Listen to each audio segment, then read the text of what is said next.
우리가 함께 나누실 말씀은 출애굽기 32장 1절부터 6절입니다. 주보와는 조금 차이가 있습니다. 출애굽기 32장 1절부터 6절, 구약성경 131쪽입니다. 우리 다 같이 찾으신 줄 알고 함께 한 목소리로 합독하시겠습니다. 백성이 모세가 산에서 내려옴이 더딤을 보고 모여 백성이 아론에게 이르러 말하되 일어나라, 우리를 위하여 우리를 인도할 신을 만들라. 이 모세 곧 우리를 애굽 땅에서 인도하여 낸 사람은 어찌 되었는지 알지 못함이니라. 그들에게 이르되 너희의 아내와 자녀의 귀에서 금고리를 빼어 내게로 가져오라. 모든 백성이 그 귀에서 금고리를 빼어 아론에게로 가져가매 아론이 그들의 손에서 금고리를 받아 부어서 조각칼로 새겨 송아지 형상을 만드니 그들이 말하되 이스라엘아, 이는 너희를 애굽 땅에서 인도하여 낸 너희의 신이로다 하는지라.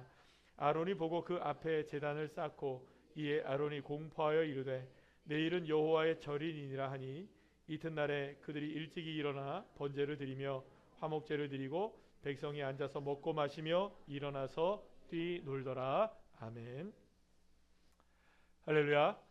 오늘은 출애굽기 32장 1절부터 6절까지의 말씀으로 아론의 종교를 넘어라는 제목으로 함께 은혜를 나누도록 하겠습니다.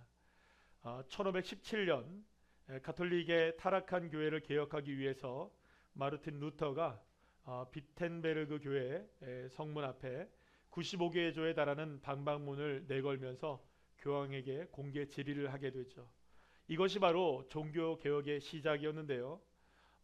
당시 교회가 정말로 하나님의 은혜로 불타올라야 되고 또 하나님의 은혜 가운데 날마다 하나님 나라를 이루어가야 될 그 교회가 정말로 등불이 꺼져가고 있었던, 정말 암흑길을 걸어가고 있었던 이 중세 시대의 끝자락에 다시금 그 꺼져가는 등불을 키우기 위해서 오직 말씀, 오직 믿음, 오직 은혜, 다 같이 시작. 오직 말씀, 오직 믿음, 오직 은혜, 이 구호로 새롭게 주님 나라의 등불을 밝히는 씨앗이 됐던 것이 바로 이 마틴 루터의 종교 개혁이었습니다. 그리고 그 일을 시작으로 오늘까지 우리 모두를 다 스스로가 뭐라고 부르느냐, 개신교. 우리가 개신교라고 얘기하는 것은 여러분들 준말, 줄여든 말입니다. 준말, 개혁교회라는 겁니다. 개혁교회, 따라합시다. 개혁교회. 그러니까 개혁교회라는 말인데요, 이 개혁된 우리 기독교라는 겁니다. 그러니까 우리가 보통 구교, 신교라고 얘기하죠. 구교는 뭐라고 얘기합니까? 가톨릭. 그리고 신교는 기독교, 이렇게 얘기하는데 개신교라고 얘기하는 것은 개혁된 기독교라고 얘기하는 거죠. 그래서 사실 우리가 지금 개신교라고 말하고 기독교라고 말하는 것은 우리 자신 스스로가 뭐라고 자인하는 것이냐 하면 나는 종교 개혁의 후예입니다. 따라합시다. 나는 종교 개혁의 후예입니다. 옆에 있는 분들에게 이렇게 권면할까요? 당신도 종교 개혁의 후예입니다. 그러니까 우리가 종교 개혁의 후예라고 말하는 것은 우리 모두가 다 오직 말씀, 오직 믿음, 오직 은혜로 살아가야 함을 우리의 삶으로 고백하는 신앙의 삶을 살아간다. 그래서 그 믿음을 가지고 오직 주님을 바라보며 하나님 나라를 이 땅 가운데 이루어 가겠다라는 결단과 다짐이 바로 종교 개혁이고, 그것이 바로 우리에게도 지금까지도 신앙의 모습으로 우리에게 흐르고 있는 것입니다. 종교 개혁을 앞장섰던 이 마르틴 루터가 그래서 이런 말을 아주 남겼습니다. 우리 너무나 유명한 말이지만 우리 다 같이 함께 한번 읽어볼까요? 시작. 교회는 계속해서 개혁되어야 한다. 아멘. 교회는 계속해서 개혁되어야 한다. 개혁은 여러분 일시적인 게 아니에요. 그래서 여러분 이 개혁이란 말을 오해하시면 안 되는 것이, 개혁은 혁명과 다릅니다. 혁명은 일시에 무엇인가를 바꾸는 것을 혁명이라고 얘기해요. 그러나 개혁은요, 그런 것이 아니라 스스로 문제를 인식하고 그 문제를 해결하기 위해서 안간힘을 쓰는 것을 개혁이라고 이야기합니다. 그래서 개혁은 언제나 힘겨운 자기 싸움이 수반되고 동반되는 것을 개혁이라고 말하는 것이죠.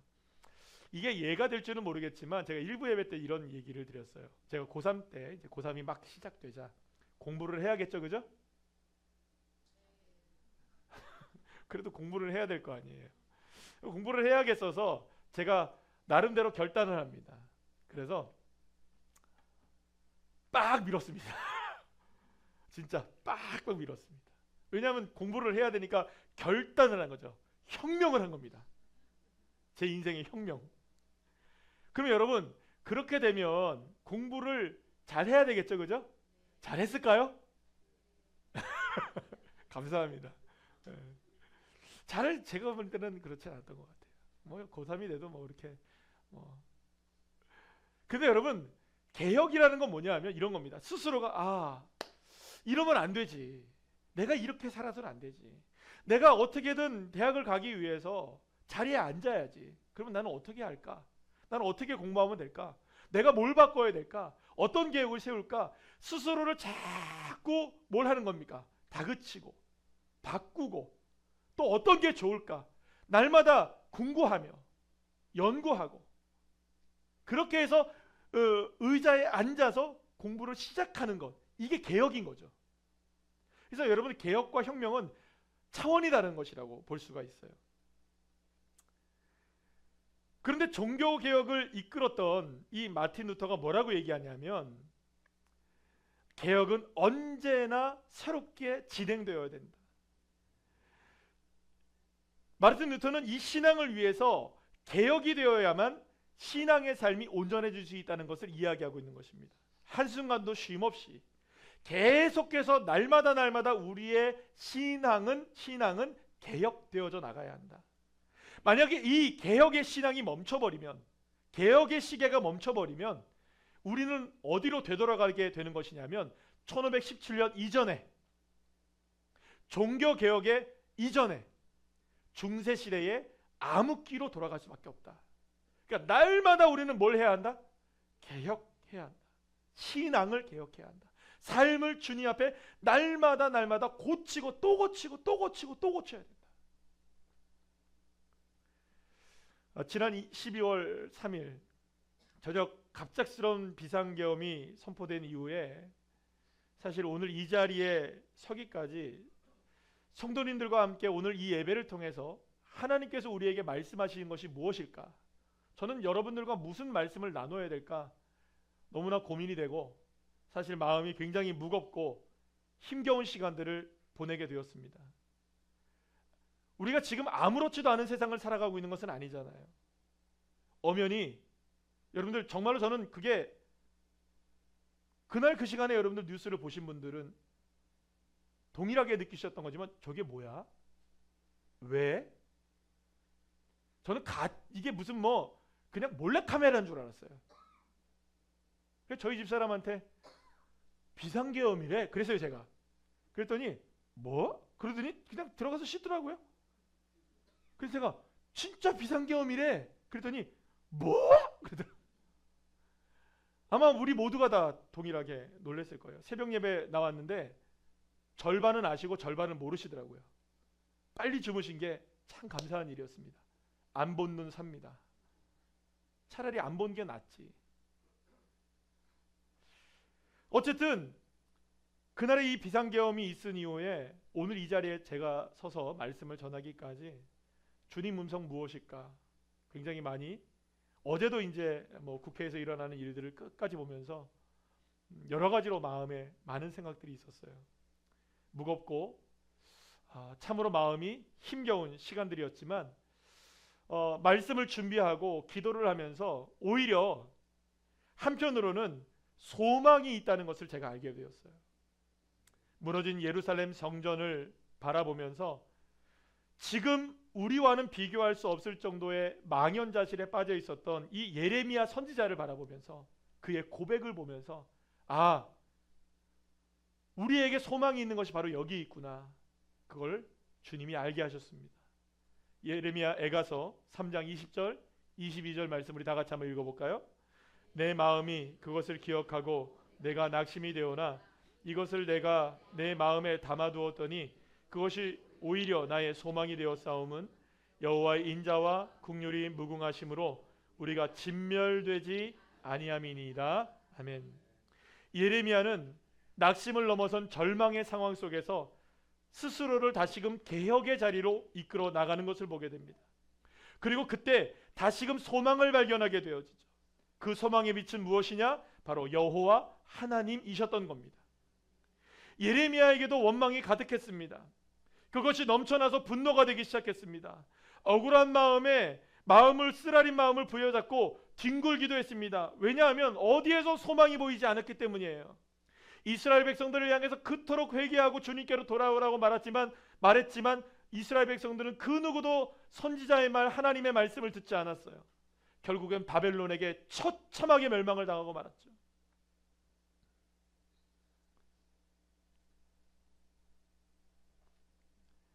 그런데 이렇게 바라볼 때 어디서 소망이 보이지 않고 그 누구에게도 위로를 받을 수 없는 그때 그렇게 자신이 한 가지 깨닫게 된 것이 있었어요.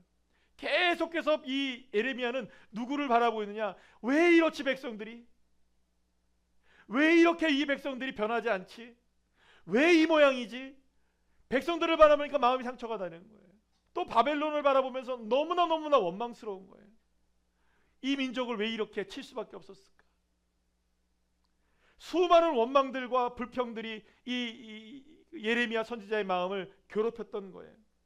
그런데 그 한순간 자기가 지금 무엇을 하고 있는지를 탁 깨닫게 되었던 거예요. 뭐냐? 내가 지금 뭘 향하고 있지? 내 마음이 지금 무엇을 향하고 있지? 내가 지금 뭘 생각하고 있지? 그렇게 자신의 마음과 눈이 세상과 나라들과 사람들을 향하고 있었지만 오히려 절망만 더 커져갔을 뿐이라는 것을 이 예레미야는 깨닫게 되었던 것입니다. 바로 그때 예레미야는 눈을 들어 사람이 아니고 나라가 아니라 민족이 아니라 여호와 하나님을 바라보기 시작했던 거예요. 상황이 아니라 주님을 의지하기 시작했던 겁니다. 그렇게 예레미야는 다시금 하나님을 향해 나아가기 시작했던 겁니다. 예레미야의 처절한 몸부림, 모든 상황 속에서 그 절망적인 상황 속에서 처절하게 몸부림을 치고 있었던 이 예레미야의 몸부림이 바로 종교개혁을 일으켰던 마르틴 루터의 그것과 똑같은 모습이었던 것입니다. 또다시 꾸역꾸역 주님을 향해 나가는 이 모습이 바로 오직 신앙만으로, 오직 주님만으로 이 상황을 개혁해 나가려는 안간힘이 예레미야에게, 루터에게 있었던 것입니다. 사랑하는 여러분, 오늘 우리에게도 예레미야처럼, 마르틴 루터처럼 절박한 마음을 가지고 주님을 향해 나아가야 합니다. 주님이시면 그 풍성한 긍휼과 인자하심으로 인해 우리는 진멸되지 아니함을 믿으시길 바랍니다. 주님이시면, 주님이 은혜를 베풀어 주시면, 주님이 긍휼히 여겨 주시면, 주님이 자비롭게 우리를 바라봐 주시면 우리는 진멸되지 않는다. 그래서 사랑하는 여러분, 우리에게는 오히려 소망이 있는 것입니다.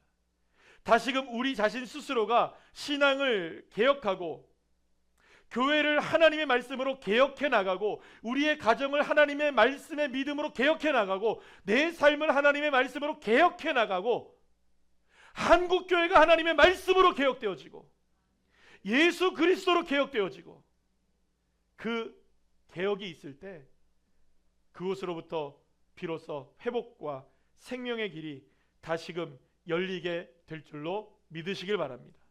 그래서 우리는 또다시 마르틴 루터의 이 외침을 다시 한번 우리는 상기해야 합니다. 우리 다 같이 읽을까요? 시작. 교회는 계속해서 개혁되어야 한다. 아멘. 다시 한번 시작. 교회는 계속해서 개혁되어야 한다. 사랑하는 여러분, 우리 이 민족이 지금까지 걸어온 많은 상황 속에서 주님이 역사하심을 저는 확실하게 믿습니다. 주님이 아니셨으면 여기까지 왔었겠습니까?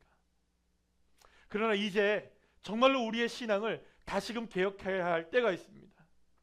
어제도 아마 저는 지금 정치적인 얘기를 하는 것이 아닙니다. 오해하지 않고 들어주시면 감사하겠습니다. 어제 국회에서 탄핵안에 대한 투표가 있었습니다. 결국엔 무효가 됐어요. 여러분 잘 들으셔야 됩니다. 탄핵이 된다 할지라도 주님이 함께하지 않으시면 안 되는 거예요. 탄핵이 안 된다 할지라도 주님이 함께하지 않으시면 안 되는 겁니다. 탄핵이 돼도 주님이 함께하셔야 되고, 부결이 돼도 주님이 함께하셔야 돼요. 모든 것은, 이 가부를 결정하시는 것은 하나님이 하시는 일이세요. 어떤 결정이 있든 우리의 신선은 누구를 향해야 되느냐? 하나님 향하셔야 돼요. 우리의 노선은 진보도 보수도 아니에요. 우리의 노선은 예수 그리스도입니다. 이게 개혁신앙인 거예요. 마르틴 루터가 그렇게 피를 토하면서 오직 말씀, 오직 믿음, 오직 은혜라는 것은, 고백했던 것은, 나는 그 어떤 노선에도 쓰지 않습니다. 오직 예수, 그것이 우리의 노선입니다. 사랑하는 여러분, 그래서 우리는 누가 묻는다면 나는 누구 편입니다, 나는 어떤 편입니다, 정치적인 성향을 갖지 말라는 얘기가 아닙니다. 그래도 우리는 예수를 믿는 사람들이니 우리는 누구 편에 서야 되느냐?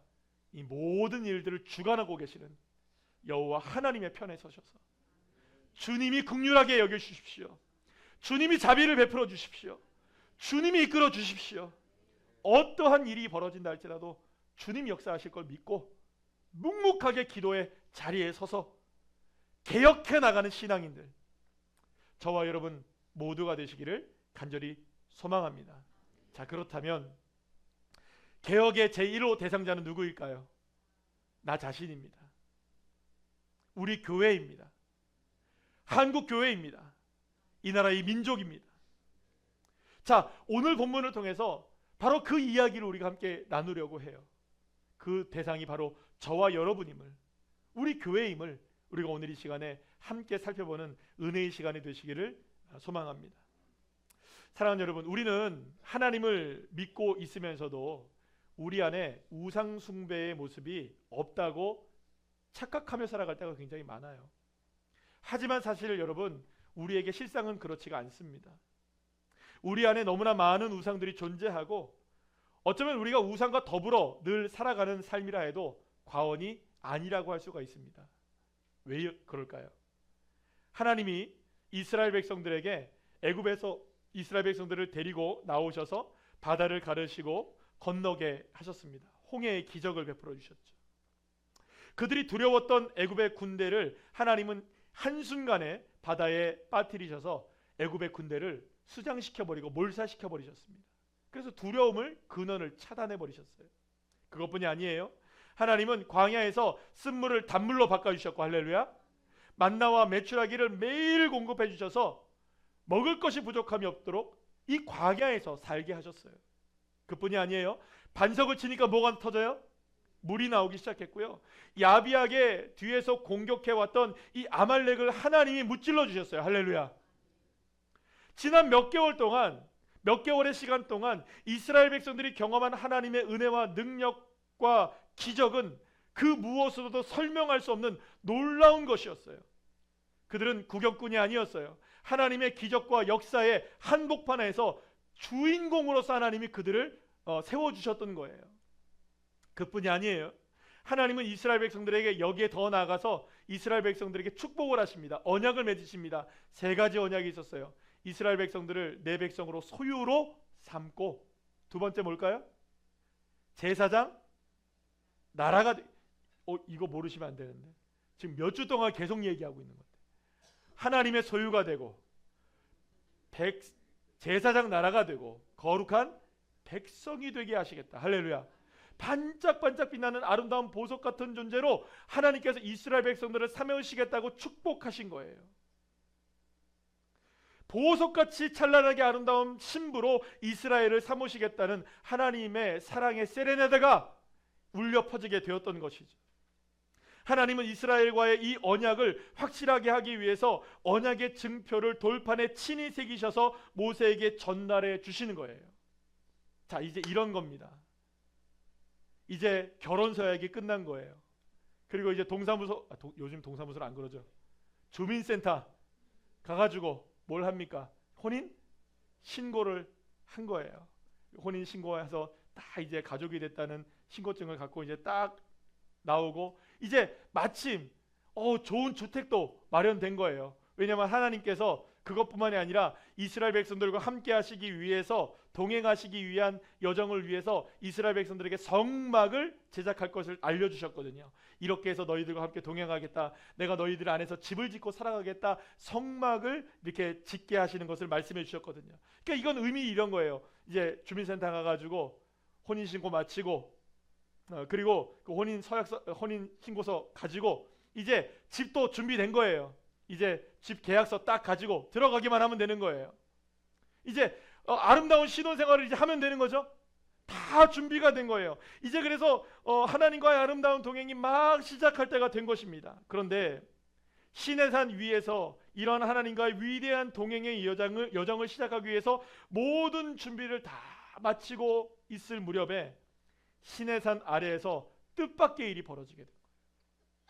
이스라엘 백성들 안에 오랫동안 행해왔던, 그러니까 애굽 땅에서 430년 동안 그 안에 물들어 있었던 그 우상 숭배의 습성이 스멀스멀 고개를 들기 시작했던 거예요. 오늘 보면 1절 말씀 우리 다 같이 한번 읽어볼까요? 시작. 백성이 모세가 산에서 내려오미 더딤을 보고 모여 백성이 아론에게 이르러 말하되 일어나라, 우리를 위하여 우리를 인도할 신을 만들라. 이 모세 곧 우리를 애굽 땅에서 인도하여 낸 사람은 어찌 되었는지 알지 못함이니라. 아멘. 이스라엘 백성들은 너무나 당당하게 아론에게 눈에 보이는 신을 만들어 달라고 요청하고 요구하게 됩니다. 단지 모세가 40일 동안 자리를 비웠을 뿐인데 하나님과 깊은 시간을 보내고 있었던 모세의 빈자리를 틈타서 이 백성들을 금방 하나님을 잊어버리고 금송아지 우상에게 자신의 예물을 바치는 이 방자한 행위를 저지르게 되었던 것입니다. 방금 전에 말씀드린 것처럼 이런 겁니다. 혼인신고서를 가지고 집 계약서를 가지고 와 봤더니 그 집에서 남편이 다른 아내와 있고 아내가 다른 남자와 있는 거예요. 여러분, 이게 말이 되는 일일까요? 이게 말이 되는 일이에요. 이제 막 신혼생활을 시작합니다. 이제 막 출발하는데 지금 이 상황이, 이런 상황이 펼쳐지게 된 거예요. 사랑하는 여러분, 그러면 하나님의 은혜가 부족했던 것일까요? 아닙니다. 하나님의 기적이 모자랐던 것도 아니에요. 하나님의 능력이 연약했던 것도 더더욱 아닙니다. 모든 것이 풍성했고 모든 것이 넘쳐났습니다. 어쩌면 이스라엘 백성들 가운데 이스라엘의 역사상 가장 하나님의 은혜가 넘쳐났던 시기가 언제냐? 출애굽 세대였거든요. 이토록 하나님의 역사와 기적을 경험한 세대는 이전도 없었고 이후에도 없었어요. 그들은 하나님의 은혜에 흠뻑 젖어 살아가고 있었던 거예요. 그런데 이렇게 하나님의 은혜에 온통 젖어서 살아가고 있었던 바로 그때 이스라엘의 신앙은 오히려 무엇이 되느냐? 그 신앙은 미신이 되어버리고 말았던 거예요. 우상 숭배가 되어버리고 말았던 거죠. 그리고 가장 큰 문제는 뭐냐? 그 중심에 누가 있었느냐? 아론이 있었던 거예요. 아론은 이 금송아지 우상의 사건이 벌어지기 전까지만 해도 자기의 역할을 충실히 감당했던 사람이었어요. 그는 말에 능치 못한 모세를 대신하여서 바로와 백성들 앞에서 하나님의 말씀을 전하는 그런 탁월한 자였습니다. 각종 이적을 행하기도 했습니다.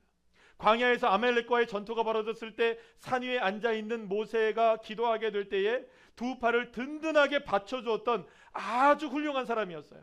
그는 모세라는 주연을 돕는 조연이었지만 빛나는 조연이었어요. 여러분, 근데 한번 생각해 보면 우리나라의 아카데미 상을 수상하신 분 중에 여러분 잘 아시는 여우 조연상으로 미나리라는 영화에서 그 조연상을 받으셨죠. 누구신지 아시죠? 윤여정 씨예요. 근데 저는 미나리 영화를 못 봐서 그런지 주연의 이름이 누군지 모르겠어요. 주연 잘 아세요? 잘 모르시죠? 조연이 너무 빛났네. 주연이 가려지기 시작하는 거예요. 여러분, 조연은 조연일 때 빛나는 거예요. 조연이 주연의 자리로 올라오려고 한다면 필경 문제가 생기기 시작하는 것이죠. 조금씩 어긋나기 시작했던 거예요. 그리고 평생에 씻을 수 없는 부끄러운 기억이 남게 될 사건이 일어나게 되었던 것이죠. 이스라엘 백성들의 요구에 따라서 금으로 송아지 우상을 만드는데 그 누구보다 앞장서게 되었던 사람이 누구냐? 바로 이 아론이었던 것입니다. 사랑하는 여러분, 아론은 백성들을 깨우치고 용기를 북돋아 줘야 했던 사람이었습니다. 그런데 아론이 이러한 위치에 있었던 지도자였음에도 불구하고 백성들의 마음과 말에 동조하기 시작합니다. 동요되기 시작합니다. 아니, 동요된 것을 넘어서 아론의 마음속 깊은 곳에 숨겨져 있었던 우상 숭배가 아론에게서도 꿈틀대기 시작했던 거예요. 그리고 아론은 모든 백성들의 요구에 따라 더 구체적인 행동을 갖기 시작합니다. 모든 금을 내게로 가져와라. 모든 금을 내게로 가져와라. 그들이 가져왔던 금은 뭔지 아세요, 여러분들? 귀고리를 가져왔대요. 근데 고대 사회에서 여러분들 귀고리가 있다는 것은 귀를 뚫었다는 거죠? 그러면 귀를 뚫었다는 것은 노예를 자인하는 겁니다. 나는 노예입니다. 그러니까 다 이스라엘 백성들은 뭐가 뚫려져 있었을까요?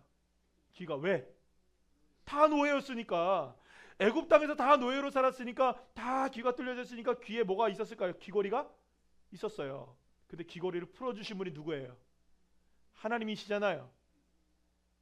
근데 그 귀고리를 가지고 뭘 만들어내느냐? 우상을 만들어낸 거예요. 또다시 자신의 귀를 누구에게 내주는 겁니까?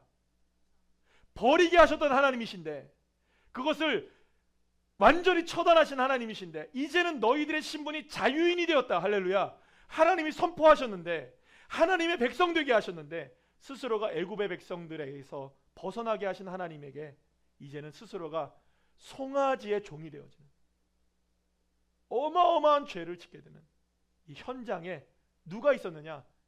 금을 갖고 와라. 아론이 있었던 것이죠. 백성들은 아론에게 금부치를 가져오기 시작합니다. 아론은 모아진 금을 불에 녹여 조각칼로 세심하게 새겨서 송아지 형상을 만들어냅니다. 심혈을 기울인 역작이었습니다.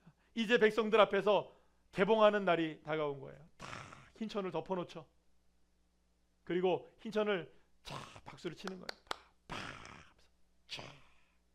반짝반짝 빛나는 무엇이 딱 드러날까요? 예, 이 송아지 금신상이 딱 나온 거예요. 그러자 백성들이 이 모습을 보자 뭐라고 외치기 시작하느냐? 오늘 보면 4절에서 이렇게 외치는 거예요. 시작. 아론이 그들의 손에서 금고리를 받아 부어서 조각칼로 새겨 송아지 형상을 만드니 그들이 말하되 이스라엘아, 이는 너희를 애굽 땅에서 인도하여 낸 너희의 신이로다 하는지라. 송아지 우상을 보면서 우리의 신이다, 우리를 인도해낸 신이 바로 여기 있다, 송아지가 우리의 신이다. 신, 이 신이라는 단어는요, 놀랍게도 엘로힘이라는 단어예요. 하나님이라는 단어입니다. 창세기에 보게 되면 우리의 형상을 따라 우리의 모양으로 우리가 사람을 만들자라고 나오는데, 그때 말하는 그 우리 하나님이 이 엘로힘이에요. 하나님의 능력, 하나님의 크신 권능과 팔로 이끄셨던 그 능력의 하나님, 그분이 바로 엘로힘이에요. 그런데 지금 그 하나님이 송아지라니요. 그런데 더 과간이 다음 아론의 모습에서 나오게 됩니다. 5절에서 6절 말씀을 우리 쉬운 성경의 말씀으로 볼 텐데요. 다 같이 읽어볼까요? 시작. 아론은 그 모습을 보고 송아지 상 앞에 제단을 쌓았습니다. 그런 다음에 아론이 선언했습니다. 내일 여호와를 위한 절기를 지키겠다. 이튿날 아침 백성은 일찍 일어났습니다. 그들은 번제와 화목제를 드렸습니다. 백성은 앉아서 먹고 마시다가 일어나서 마음껏 즐기며 놀았습니다. 여기서 절기라는 단어가 나오죠. 절기. 따라합시다. 절기.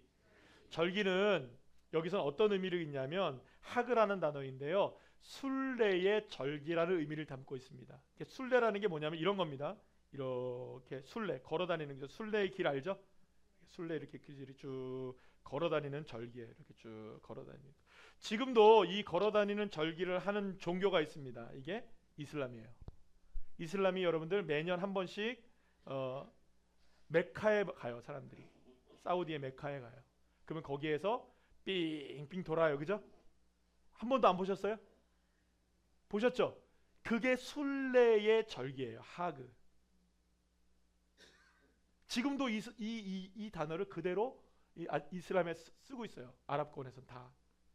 그러니까 이 절기라는 단어는 하나님을 섬기는 절기로 사용되지 않는 단어예요. 물론 성경에 보게 되면 여러 가지 용례에 따라서 그렇게 사용되는 경우도 있지만 이 절기라는 단어를 쓰게 될 때에 가장 명확하게 드러나는 게 뭐냐면 이방의 신상을 섬기는 절기로서의 절기를 이야기할 때가 많아요. 가장 명확하게 드러난 한 가지 구절만 여러분들과 함께 나눌게요. 말라기 2장 3절 말씀입니다. 우리 다 같이 읽어볼까요? 시작. 보라, 내가 너희의 자손을 꾸짖을 것이요 똥 곧 너희 절기의 희생의 똥을 너희 얼굴에 바를 것이라. 너희가 그것과 함께 제하여 버림을 당하리라. 아멘. 여기서 똥처럼 취급받는 이방 신을 위한 절기를 여호와 하나님의 절기라고 외치며 이스라엘 백성이 섬기고 있을 때 하나님은 뭐라고 얘기하느냐? 그 절기와 우상들에게 똥을 발라버리고 너희들의 얼굴에도 똥을 발라버리겠다 얘기하시는 거예요. 근데 그 절기를 지키는 사람들한테. 근데 이 절기가 뭐냐? 지금 하나님을 위한 절기라고 아론이 외치며 금송아지를 만들어낸 기쁨을 백성들과 함께 나누며 축제의 일을 만들고 그 절기를 지키겠다. 결국엔 이 모든 모습을 볼 때 이런 거라고 얘기할 수 있어요. 새롭게 아론의 종교가 탄생하는 역사적인 순간이 되었던 거예요.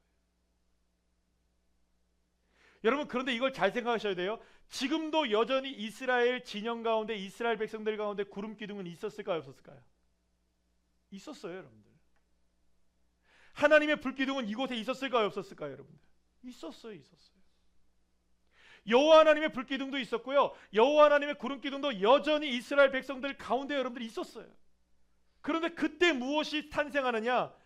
가장 부끄럽게도 하나님의 임재하심이 분명하게 보임에도 불구하고 그 한복판에서 아론의 새로운 종교가 태어나게 되었던 것이죠. 사랑하는 여러분, 하나님의 은혜가 부족했던 것이 아니었습니다. 하지만 아론은 하나님의 은혜 안에서 새로운 자신의 종교를 만들고 있었던 겁니다. 하지만 아론의 종교는 새롭게 탄생한 것만은 아닙니다.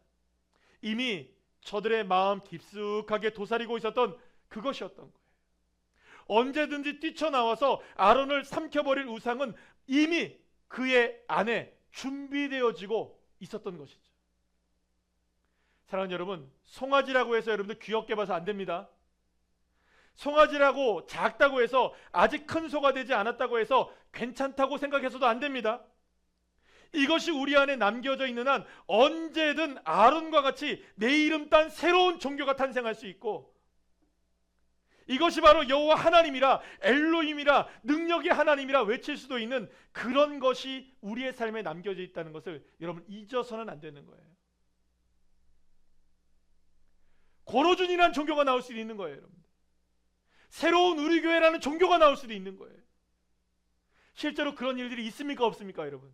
있어요, 여러분들. 이만희의 종교가 나오고, 여러분들 신천지라는 종교가 나오고,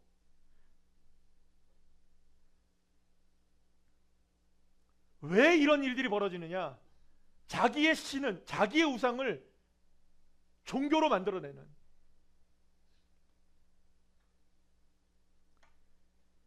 자, 그렇다면 언제 우리의 믿음도 아론의 종교가 될 수 있다는 말이에요. 언제든 그게 가능한. 여러분, 그렇다면 언제 이런 일이 벌어지느냐? 이게 가장 중요한 거예요. 오늘 말씀 속에 두 가지를 이야기할 수 있어요.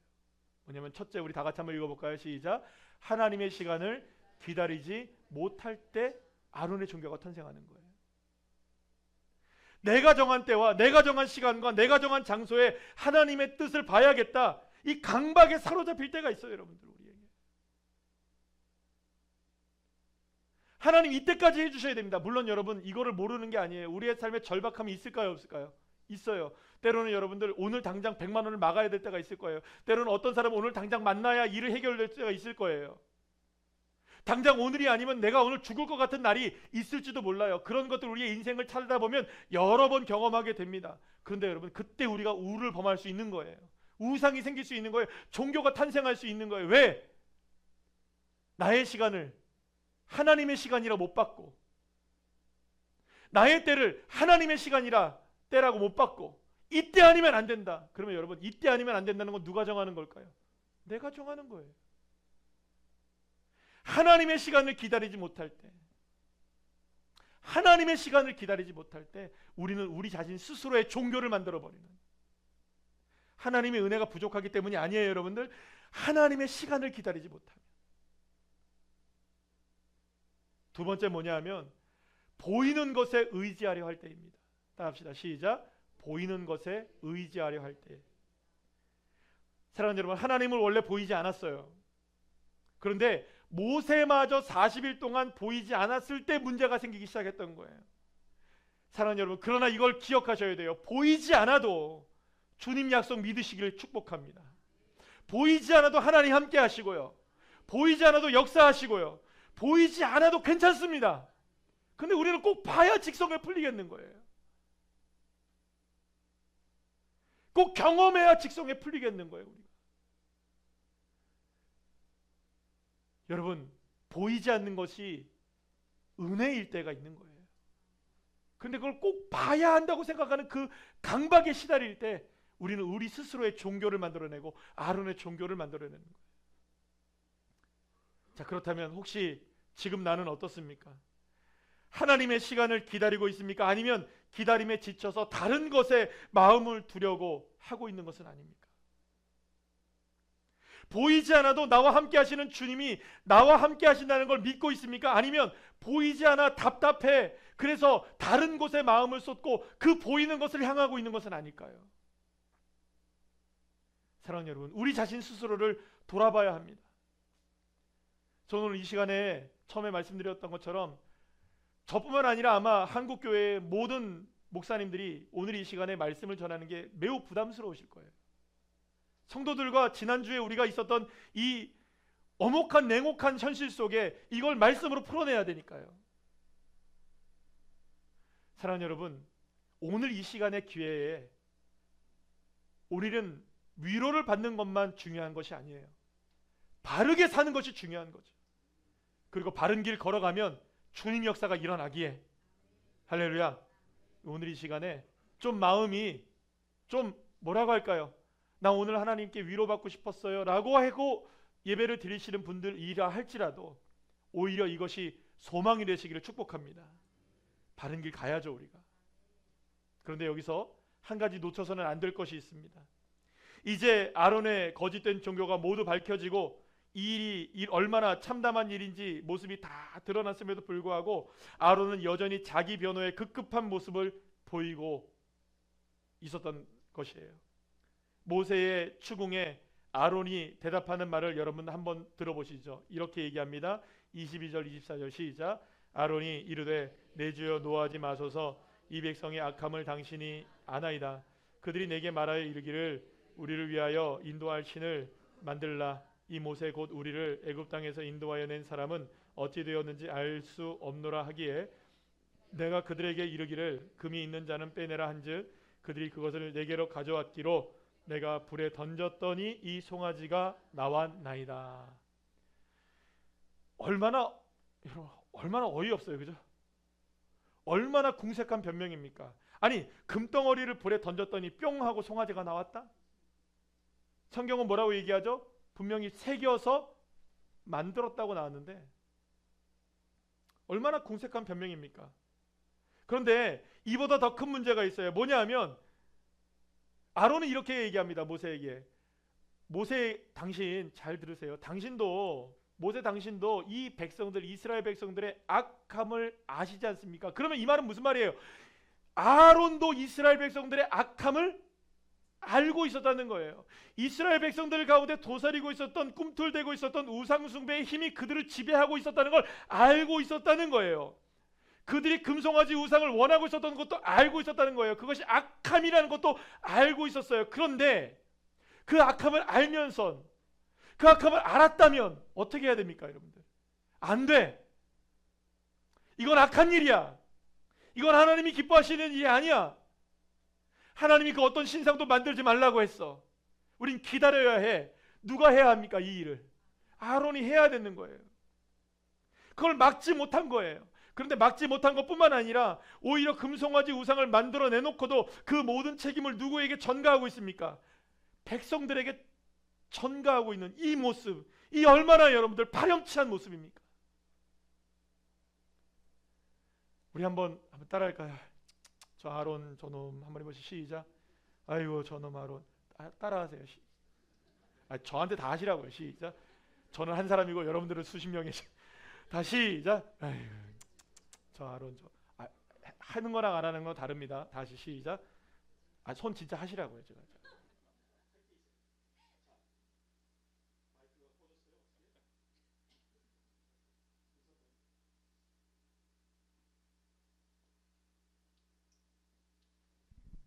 네. 자, 한번 해봅시다. 이렇게 다 해보세요. 한번. 아이고 저 아론 저거 파렴치하죠? 못됐죠? 그런데 사랑하는 여러분, 저도 그렇게 했거든요. 근데 나머지 손가락 3개가 나를 향하고 있더라고요. 나를 향하고 있더라고요. 손가락이.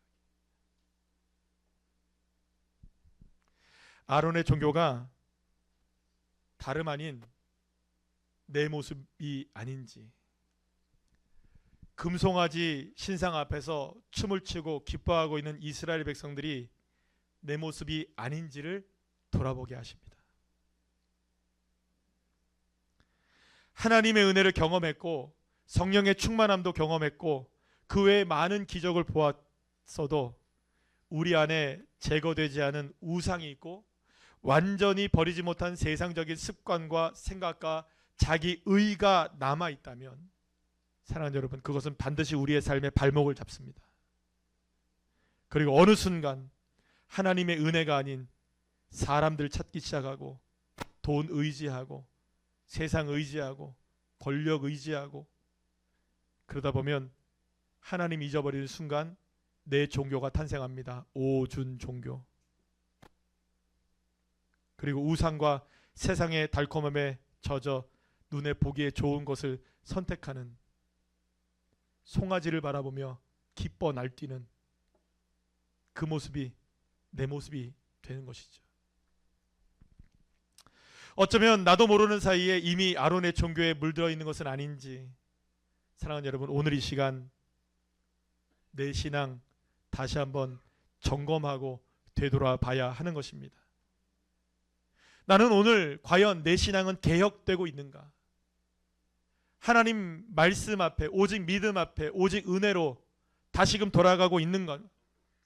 주님 향해 끊임없이 나아가고 있는가?